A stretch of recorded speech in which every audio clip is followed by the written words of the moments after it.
MHA just exploded out of control as All For One unleashed his ultimate final attack. People are going to die, the world is shaking, and after this, things will never be the same. This is even darker than I imagined, so let's talk about it right now. You guys know the drill. If you enjoy my MHA content, you want to see more in the future, leave a quick like and comment for that YouTube algorithm. And if you want to help this channel awaken the true power of its quirk by hitting 2 million subscribers, do me a huge favor and subscribe right now. We are so close. Finally, this video will of course contain MHA manga spoilers, so please proceed with caution. You have been warned. The last chapter gave us one of the darkest backstories in the entire series as we found out the tragic truth about All For One and his brother Yoichi. We also got the true history of quirks, and we learned that the luminescent baby, the person credited with manifesting the first quirk in history, wasn't the first after all. There were others who manifested quirks before him, but the quirks were either missed completely or falsely classified as illnesses.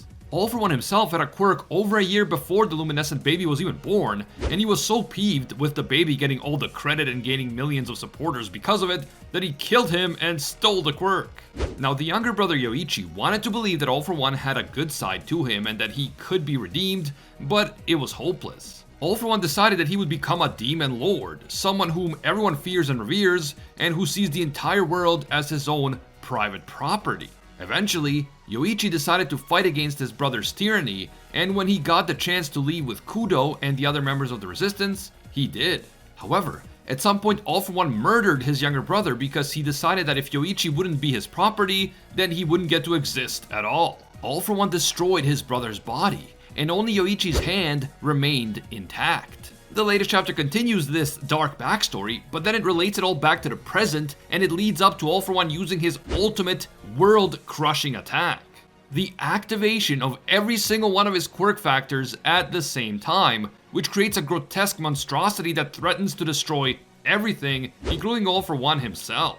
But first, we get the confirmation that All For One did indeed kill his brother with his own hands.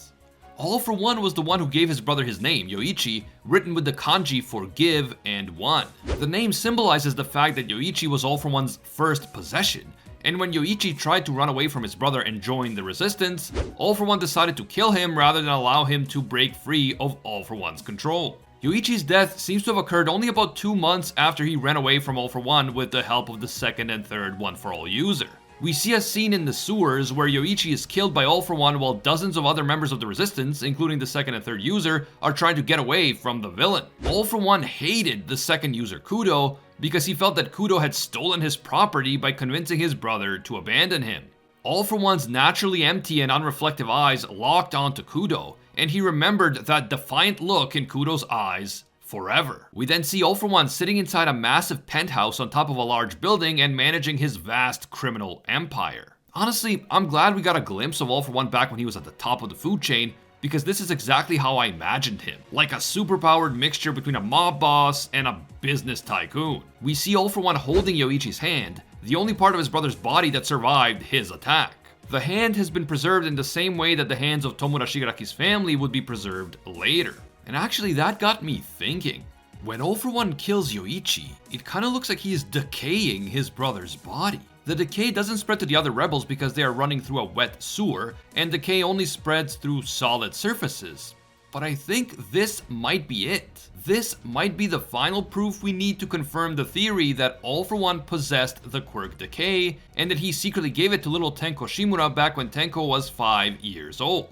Tenko then accidentally killed his entire family because he couldn't control this new quirk, and so he became the ideal candidate to be groomed for becoming All For One's new vessel. I've made an entire video about this theory which breaks down all the clues and hints that we have gotten over the past hundreds of chapters, so if that's something you're interested in, check out that video, link in the description. While holding Yoichi's hand, All For One realizes that when his brother was killed, his body no longer contained his quirk factor. Even though All For One knows for a fact that he gave a powerful quirk to Yoichi, for some reason the quirk was now gone, and this is something that had never happened before.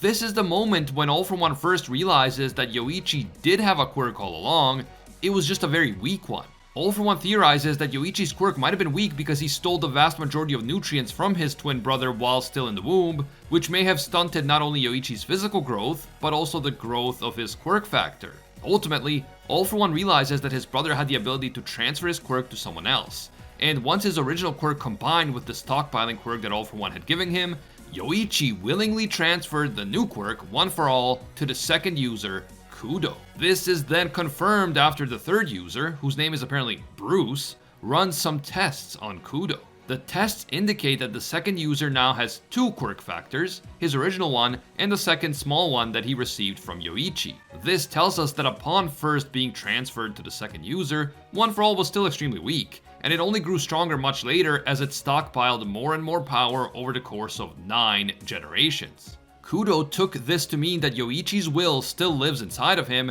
and it inspired him to fight even harder for the resistance. Meanwhile, the extremely possessive All For One took this as a personal affront. How dare Kudo steal something that belongs to him yet again? First his brother, and now his brother's quirk factor. And from this day forward, the villain became determined to get his brother's quirk factor back. We then see a collage of All For One fighting against all the different One For All users and killing them, but he fails to get One For All back again and again. This went on until one day All Might came into possession of One For All, and with the quirk having stockpiled tons of power over the course of like 100 plus years, All Might was finally able to defeat All For One. The villain was apparently left for dead after the battle. All Might believed that he had actually killed All For One. The villain's body was literally placed in a body bag and taken to the morgue, but then Ujiko managed to get a hold of the body, and it was he who managed to revive the villain and helped him to recover. Now, I don't know if this means that All For One was actually dead and Ujiko literally revived him, kind of like Oboro Shirakumo, or if All For One was just still alive but everyone thought he was dead. Like he was presumed dead, but he was still clinging on to life or something? It's an interesting question because if All For One really died and Ujiko brought him back from the dead, wouldn't that technically make him some kind of Nomu? Let me know in the comments what you think. Is All For One actually a Nomu now? And while you're at it, don't forget to like and subscribe to support your boy. Moving on, we then finally return to the present moment and All For One is basically losing his mind. He screams out that everything is Kudo's fault, and he keeps wondering whether Bakugo and Kudo could be somehow related, because Bakugo reminds him so much of the second One For All user. However, this seems impossible since All For One apparently not only killed Kudo, but also his entire family. Like literally anyone who was even related to Kudo in any way was disposed of. That is just how sick and twisted All For One is, and how psychotic he becomes when something that he believes belongs to him is taken away. In the end, the villain seems to conclude that the thing that Bakugo and Kudo share is that confident and defiant look in their eyes, so much so that Bakugo looks like he's carrying out Kudo's will, like he is trying to finish what Kudo started. At this point, All For One is beginning to panic.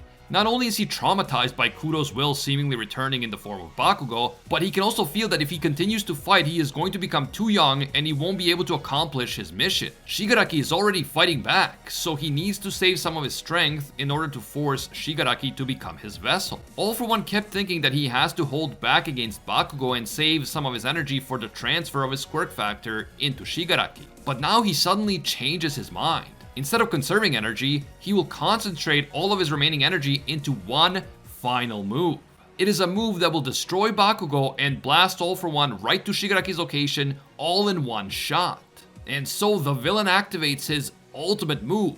He activates every single quirk factor that he has collected over the generations. He initiates a full factor release. All For One's body suddenly morphs into a grotesque mutation that looks like something out of a horror movie, as the bodies of everyone whose quirks All For One had stolen seem to emerge out of his own body. The mutation kinda reminds me of the Philosopher's Stone from FMA Brotherhood, but somehow even creepier. He kinda looks like Envy's final form in FMA, but less green. Anyway, you get the idea.